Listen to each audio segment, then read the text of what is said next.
ஒரு பக்கம் அமெரிக்காவோட ஜனாதிபதி டொனால்ட் ட்ரம்ப் ஈரான் அமெரிக்காவுக்கு அடிபணிச்சிட்டாங்க அப்படின்னு பல கதைகளை சொல்லிக்கிட்டு இருக்காரு.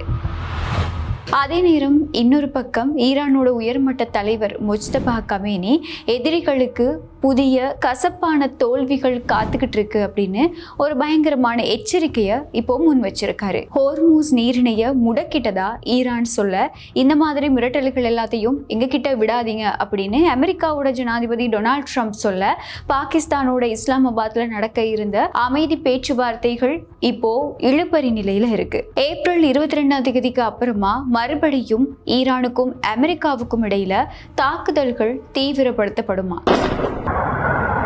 மறுபடியும் உலக பொருளாதாரம் முடங்குமா அப்படிங்கிறத இந்த வீடியோல முழுமையா பார்க்கலாம்.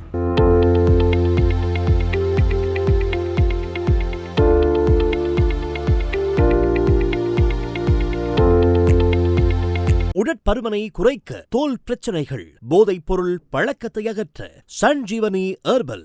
No side effects, 100% natural. ஈரானோட ராணுவ தினத்தை முன்னிட்டு ஈரானோட உயர்மட்ட தலைவர் முஜ்தபா கமேனி உரையாற்றி இருந்தாரு. இவர் ஆட்சி இருந்த இந்த உரையில பல ஆக்ரோஷமான கருத்துக்களை வெளிப்படுத்தி இருந்தாரு. அமெரிக்காவோட கடற்படை முற்றுகையை எதிர்த்து பேசின முஜ்தபா கமேனி ஈரானோட கடற்படை முழு மூச்சுல தயாரா இருக்கு அப்படிங்கிற ஒரு பயங்கரமான எச்சரிக்கையை முன் வச்சிருந்தாரு. முக்கியமா ட்ரம்ப் என்னதான் ஒப்பந்தம் எட்டப்பட்டுருச்சு அப்படின்னு உலகம் முழுக்க சொல்லிக்கிட்டு இருந்தாலுமே கூட நாங்க யாருக்கும் அடிபணிய மாட்டோம் அப்படின்னு கமேனி விடுத்திருக்கக்கூடிய இந்த ஒரு எச்சரிக்கை உலகத்துக்கு இது வேற மாதிரியான ஒரு பிம்பத்தை வெளிப்படுத்தி இருக்கு. ஹார்மூஸ் நீரிணைய மறுபடியும் முடக்குவோம் அப்படின்னு IRGC விடுத்திருந்த எச்சரிக்கையை கமேனி வழிமொழிஞ்சிருக்காரு. இந்த விஷயம் தான் இப்போ சர்வதேச அளவுல ஒரு பெரிய பரபரப்பை ஏற்படுத்தி இருக்கு. ஈரான் தரப்புல இருந்து ஈரானோட உயர்மட்ட தலைவரை இந்த மாதிரியான கருத்துக்களை வெளியிடும் போது அமெரிக்காவோட ஜனாதிபதி டொனால்ட் ட்ரம்ப் ஒன்றும் சும்மா இல்லாம அவரும் அவரோட தரப்புல இருந்து பல எச்சரிக்கைகளை இப்போ வெளியிட்டு இருக்காரு. இப்படி மாறி மாறி எச்சரிக்கை விடுக்கிறத பார்க்கும்போது அமெரிக்காவுக்கும் ஈரானுக்கும் இடையில நடந்துகிட்டு இருக்கக்கூடிய இந்த போர் நிறுத்தம் எதிர்வரும் வாரத்தோட முடிஞ்சிடாது. அதுக்கு பிறகு போர் தாக்குதல்கள் மறுபடியும் நீடிக்கலாம் அப்படிங்கிற பயம் இப்போ உலக நாடுகளுக்கு மத்தியில எழுப்பப்பட்டிருக்கு. ஒழுங்கா ஒரு நிரந்தரமான உடன்பாட்டு ஒப்பந்தத்துக்கு வாங்க, அப்படி இல்லைன்னா உங்க மேல பயங்கரமான தாக்குதல்கள் நடத்தப்படும் அப்படின்னு சொல்லி ஈரானுக்கு எதிராக பல தாக்குதல்களை நடத்துறதுக்கு ட்ரம்ப் இப்போ திட்டமிட்டு இருக்காரு. இந்த போர் தாக்குதல்கள் நிறுத்தப்படணும் அப்படிங்கிறதுக்காகவும் 2 நாடுகளுக்கும் இடையில நிரந்தரமான ஒரு உடன்பாடு எட்டப்படணும் அப்படிங்கிறதுக்காகவும் பாகிஸ்தானோட இஸ்லாமாபாத்ல 2 நாடுகளுக்கும் இடையில 2ஆம் கட்ட அமைதி பேச்சுவார்த்தை நடக்கிறதுக்கு எல்லாமே தயார் நிலையில இருந்தது. ஆனா இப்போ மறுபடியும் அது ஒரு இழுபறி நிலைக்கு தள்ளப்பட்டிருக்கு.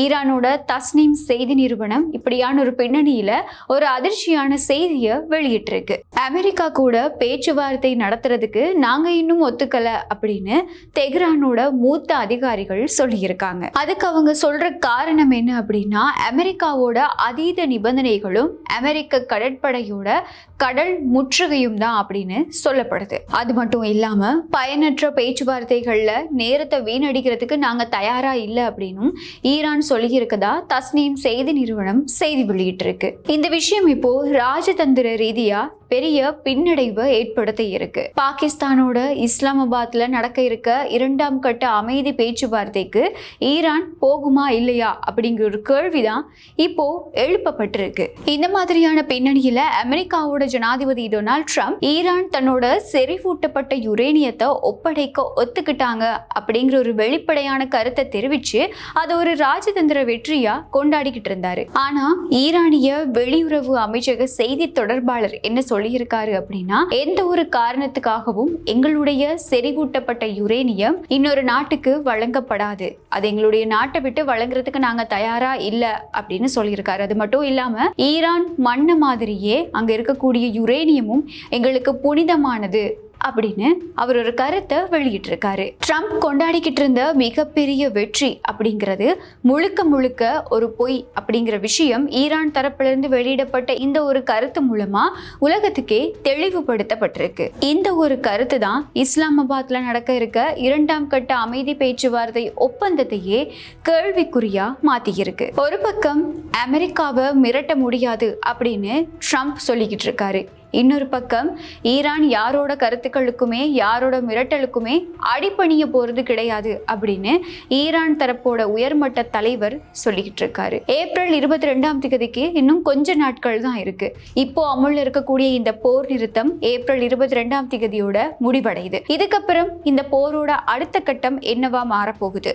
இஸ்லாமாபாத்ல அமைதி பேச்சுவார்த்தை நடக்குமா? ஒப்பந்தம் எட்டப்படுமா? ஈரான் அதுக்கு இறங்கி வருமா? அப்படிங்கிற பல கேள்விகள் இப்போ எழுப்பப்பட்டு இருக்கு. அப்படி இல்லைன்னா ட்ரம்ப் இப்போ சொன்ன மாதிரியே ஒரு அமைதி பேச்சுவார்த்தை நடக்கலனா, ஈரான் எந்த ஒரு ஒப்பந்தத்துக்குமே தயாரா இல்லைன்னா மறுபடியும் ஈரானுக்கு எதிராக தாக்குதல்கள் தீவிரப்படுத்தப்படுமா? ஹார்மூஸ் நீரிணை நிரந்தரமா முடக்கப்படுமா? அப்படி முடக்கப்பட்டா உலக பொருளாதாரத்துக்கு என்ன நிலைமை? இந்த போரோட அடுத்த கட்டம் பத்தி உங்களுடைய கருத்துக்களை மறக்காம கமெண்ட்ல சொல்லுங்க. மறுபடியும் இன்னொரு வீடியோல சந்திக்கலாம்.